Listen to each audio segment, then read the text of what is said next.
Merhaba arkadaşlar. Bugün Hande Erçel'in moda ve göresel trendler üzerindeki etkisini inceleyeceğiz. Kariyerinin başından itibaren dış görünüşüne yönelik ilgi oldukça yüksekti. Ancak burada önemli bir nokta var. Ortaya çıkan imaj sadece doğal özelliklerinden ibaret değil. Bu görüntü stil danışmanlarının, markalar ve oyuncunun kendi tercihleriyle şekillenen bir profesyonel çalışmanın sonucudur.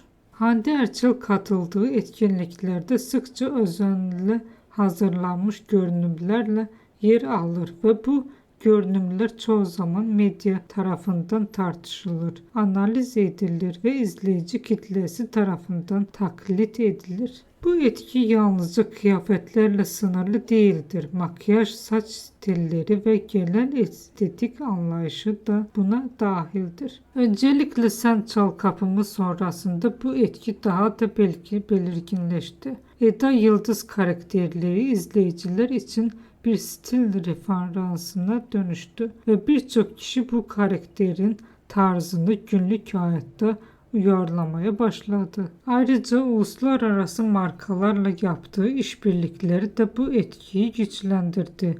Küresel markaların yüzü olmak, onun görsel imajını da çok daha geniş bir kitleye sistematik olarak ulaşması anlamına gelir. Buna rağmen dikkat çeken bir denge vardır. Stil anlayışı aşırıya kaçan da ya da deneysel bir çizgide değildir. Daha çok sade, ulaşabilir ve geniş kitleler tarafından benimsenebilir bir estetik üzerinden kuruludur. Bu kombinasyon tanınırlık, sadelik ve estetik uyum.